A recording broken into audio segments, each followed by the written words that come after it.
Bismillahirrahmanirrahim. Assalamualaikum warahmatullahi wabarakatuh. Alhamdulillah, alhamdulillahilladzi qad ja'ala syahr Ramadan syahrun mubarak wa syahrul maghfirah. Asyhadu an la ilaha illallah wahdahu la syarika lah wa asyhadu anna Muhammadan abduhu wa rasuluh alladzi la nabiyya ba'da amma ba'du. Ikhwah fillah azanallahu wa iyyakum, anak-anakku salihah salihah, siswa-siswi SD Ashifa 2 Bandung, bagaimana kabarnya kalian hari ini?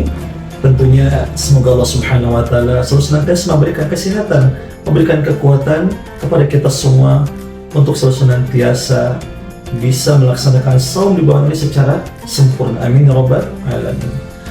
Anak-anakku di mata Allah Subhanahu wa taala, perlu kita ketahui di antara seluruh kewajiban-kewajiban Allah perintahkan kepada Nabi Muhammad SAW, ada satu ibadah, ada satu perintah yang Allah Subhanahu wa taala langsung perintahkan kepada Nabi SAW di langitnya, yaitu ketika peristiwa Isra dan Mi'raj.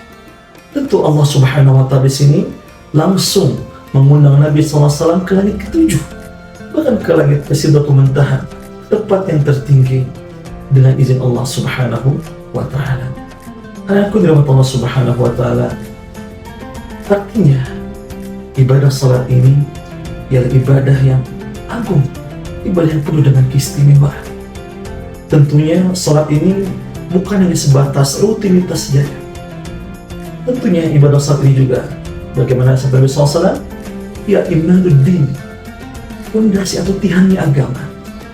Bila mana salat kita rusak, maka rusak seluruh amanah. Kalau ibarat kata rumah yang kita sedang kita diamkan ini, rumah yang kita pijaki ini, bayangkan di rumah-rumah kita ini tidak ada pondasi, tidak ada tihan-tihan, maka badan yang terjadi, maka semua rumah ini akan terlopah begitu mudah. Begitu juga seorang muslim, kalau seorang muslim walaupun semuanya baik, walaupun dia sering zakat, walaupun dia haji berkali-kali, akan tetapi ia tidak melaksanakan salat, maka akan rusak seluruh amanah. Sebagaimana sabda Nabi SAW, inna awwala ma yuhasabu bihi al-'abdu yawma al-qiyamah min 'amali as-salat. Sesungguhnya amalan yang pertama kali akan dihisab pada hari kiamat ialah salat. Kata Nabi SAW, fa in salahat faqad aflaha wa anjah. Maka barang siapa yang salatnya baik, maka ia menjadi orang-orang yang beruntung di hadapan Allah. Dan sebaliknya, wa in fasadat faqad khaba wa khasara. Maka barang siapa yang salatnya rusak, ia sering melalaikannya, maka sering meninggalkannya dan sengaja, na'udzubillah, maka sungguh menjadi orang-orang yang rugi, na'udzubillah. Karena kudrah Allah Subhanahu wa taala di dalam hadis ini sudah jelas bahwasanya yang pertama kali dihisab adalah salat, bukan saum kita, bukan sedekah kita, bahkan bukan kekayaan kita yang miliki, akan tetapi salat. Maka di bulan Ramadan ini tentu kita tidak hanya fokus saum saja, tapi kita juga harus fokus bagaimana ibadah kita, salat kita 5 waktu tidak terlewatkan.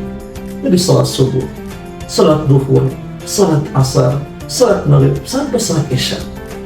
Bahkan Nabi SAW pun dalam hadisnya disebutkan, al-ahdul ladzi bainana wa bainahum as-salah faman tarakaha faqad kafara. Kata Nabi SAW, sungguh perjanjian di antara kami dan di antara mereka adalah salat. Maka sungguh barang siapa yang meninggalkan salat, maka dia telah kafir. Sungguh ini merupakan ancaman yang begitu berat bagi orang-orang yang meninggalkan salat. Alhamdulillah ya billah. Bahkan bagaimana Allah Subhanahu wa taala menjelaskan dalam surah Al-Mudaththir ayat ke-42 sampai ayat ke-43, kata Allah Azza wa Jalla, a'udzubillahi minasyaitonir rajim, ma salakakum fi saqar qalu lam nakum minal musallin. Allah berfirman, apa yang menyebabkan kalian masuk ke dalam neraka Saqar? Maka para ahli neraka Saqar mereka berkata, qalu lam nakum minal musallin. Sungguh kami ketika di dunia tidak termasuk orang-orang yang salat. Na'udzubillah ya billah. Karena dari Allah Subhanahu wa taala, betapa banyak waktu yang kita miliki. Allah kasih 24 jam, sedangkan salat hanya 5 menit sampai 10 menit saja. Oleh karenanya di bulan Ramadan yang suci ini, marilah kita memperbaiki ibadah salat kita. Di waktu subuh, jangan sampai kita tertinggal atau bahkan ketiduran. Kemudian salat zuhur, usahakan sebelum kita beristirahat, laksanakan salat. Kemudian salat asar juga, salat maghrib dan salat isya sampai malam. Itu juga kita jangan sampai meninggalkan salat 5 waktu ini. Karena penurut Allah Subhanahu wa Ta'ala, tentu ketika azan berkumandang, maka segeralah untuk bergegas melaksanakan salat. Artinya Allah sedang memanggil kita, hayya 'alas shalah, hayya 'alal falah. Kata Allah Azza wa Jalla, mari melaksanakan salat. Hayya 'alal falah, marilah kita menuju kemenangan. Sehingga Allah Subhanahu wa Ta'ala mengajak kepada kita semua agar menjadi orang-orang yang pemenang. Jadi orang-orang yang senantiasa menegakkan salat. Karena rahmat Allah Subhanahu wa Ta'ala, betapa bahagianya kita. Masya Allah, bagaimana Allah Subhanahu wa Ta'ala, Rabb semesta alam, memanggil kita setiap hari dalam waktu 5 kali. Allah memanggil di waktu subuh, Allah memanggil di waktu zuhur, Allah memanggil di waktu asar, Allah memanggil di waktu maghrib dan isya. Masya Allah. Karena rahmat Allah Subhanahu wa Ta'ala, tentunya jadikanlah salat ini sebagai kebutuhan kita dan sebagai beban kita. Jadikanlah salat ini sebagai pelitulah kita, sebagai bentuk dialog antara kita kepada Allah Subhanahu wa Ta'ala. Curhatkan semua keluh kesah kita kepada Allah Subhanahu wa Ta'ala dengan salat. Oleh karena itu, dengan rahmat Allah Subhanahu wa Ta'ala, marilah kita selalu senantiasa memperbaiki salat kita, gerakannya, bacaannya, serta menjaga waktu salat itu sendiri. Dan semoga Allah Subhanahu wa Ta'ala di bulan suci Ramadan ini, Allah Subhanahu wa Ta'ala kuatkan kita, Allah Subhanahu wa Ta'ala istiqomahkan kita untuk selalu senantiasa menjaga salat 5 waktu ini. Semoga Allah Subhanahu wa Ta'ala menerima seluruh amal-amalan ibadah saum kita, tilawah kita, salat kita, sedekah kita.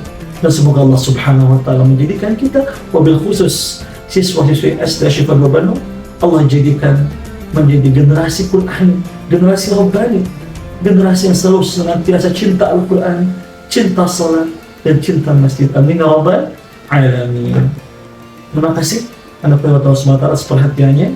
Mari kita akhiri dengan doa kafatul majlis. Subhanallah wa bihamdika, asyhadu an la ilaha illa anta, astaghfiruka wa atubu ilaik.